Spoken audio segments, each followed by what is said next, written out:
Hola hermanos, que el Señor les bendiga. El día de hoy quiero hablar de esto que se ha convertido en un enredo desde hace muchos años. El apóstol Pablo trató de ponerlo en orden, pero como la misma palabra lo dice, con el oído escucha, oyen pero no escuchan. Y ese es uno de los grandes, de las grandes problemáticas que tiene eh, el hombre para poder hacer que todo lo que Dios le mande lo haga en orden. Sabemos que Dios es un Dios de orden y hay cosas que muchos niegan y hay cosas que otros afirman.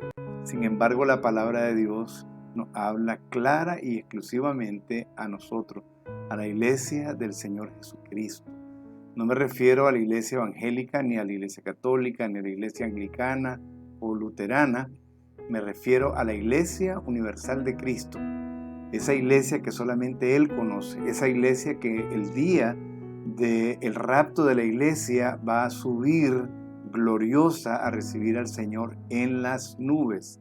Como dice 1 Tesalonicenses 4:16. Ahí está clarísimo. Y hay cosas que debemos entender porque son importantes para el crecimiento, la edificación de la iglesia. 1 Corintios 14 nos habla de dos cosas que yo quiero tocar. Habla de las lenguas y habla de la profecía, el profetizar. Y aquí tenemos que entender estas dos cosas porque son una de las cosas que producen muchas opiniones. Depende, si usted es bautista, posiblemente no le interese mucho la actividad del Espíritu Santo que aparece en Hechos capítulo 2. Aunque hay bautistas que sí lo creen y lo practican. Hay pentecostales que lo practican y a veces usan los excesos.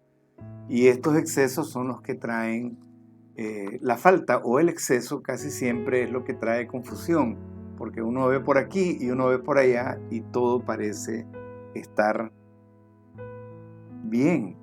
Unos dicen esto y cuando lo oigo me parece bien, otros dicen aquello y cuando lo oigo lo mismo. Pero es que lo que sucede es que hay un espíritu de engaño desde que Cristo y aún antes de Cristo, hay un espíritu de engaño que lo tiene el ser más despreciable de la existencia por haber faltado a Dios, ¿verdad? Que es Satanás.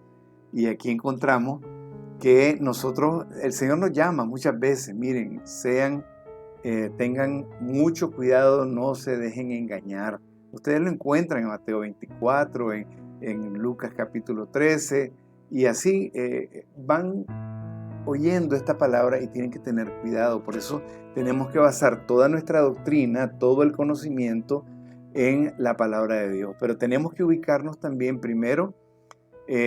Vamos a ir a Hechos capítulo 2 y voy a tener que hacer esto como una serie porque va a tomar un poco de tiempo, no es una doctrina para enseñarla así de la noche a la mañana y tampoco pretendo llevar una doctrina que se le meta aquí en la cabeza. Cada cual tiene que aprender lo que Dios le va dando y conocer, digamos, la palabra de Dios, porque es ahí donde yo quiero basarme el día de hoy.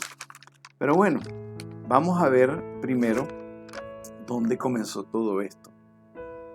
La palabra del Señor nos enseña que, Joel habló acerca de la venida del Espíritu Santo, dice en los postreros días, derramaré mi espíritu sobre toda carne y vuestros hijos verán visiones y vuestros ancianos tendrán sueños. Y aquí es donde se cumple porque el apóstol Pedro, el día de Pentecostés, que Pentecostés es una fiesta que se hace 50 días después de la Pascua. Por eso se llama Pente, porque eso es 50, y Pentecostés quiere decir después de 50 días después de la Pascua. Esto es el significado de Pentecostés, ¿verdad? Ahora, si yo le pregunto, como yo nací en una iglesia pentecostés, ¿verdad? ¿Cuántos aquí son pentecostés o pentecostales? Y todos dicen amén, ¿verdad? De la cabeza a los pies somos pentecostales. Pero la palabra pentecostal, como les digo, es el día 50 después de después de la Pascua. Y esto debemos de aprenderlo y entenderlo porque es bíblico. Además que está en la palabra de Dios para que nosotros lo aprendamos. Ahora, cuando llegó el día de Pentecostés, que también era la fiesta del Sucot, o sea, cuando traían los diezmos y cuando hacían una gran fiesta, ¿no? Ustedes pueden leer en la Biblia las fiestas de la Biblia, ¿verdad? Y de los judíos. Y aquí encontramos que había mucha gente celebrando en el templo, trayendo sus ofrendas. Y entonces, otra cosa que sucede en Hechos capítulo 2 es que los apóstoles no estaban en el aposento alto, como inclusive en un canto lo dice. Dice, en un aposento alto estaban los apóstoles, pero no. Si usted lee Hechos capítulo 1, usted se da cuenta que los apóstoles no estaban en el aposento alto. Lo que pasa es que hay que entender la palabra y tener que leer viendo los puntos, las comas, punto y coma, ¿verdad?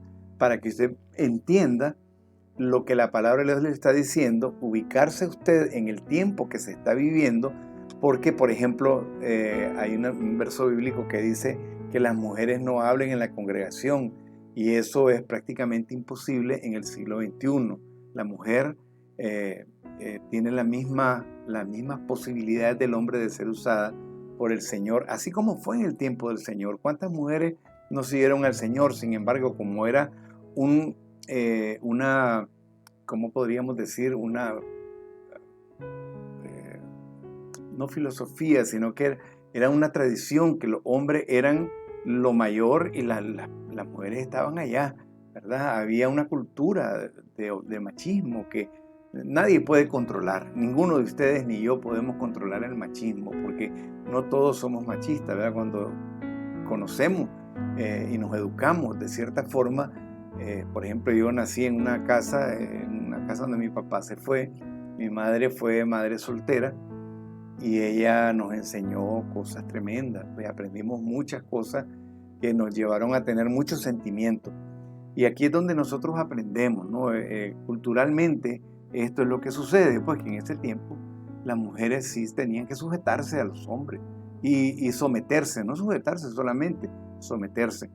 Y entonces hoy no podemos aplicar esos textos, por eso es que es importante que apliquemos los textos de acuerdo a nuestro tiempo, qué es lo que aplica, qué es lo que Dios me está diciendo y qué es lo que yo tengo que entender de esta palabra.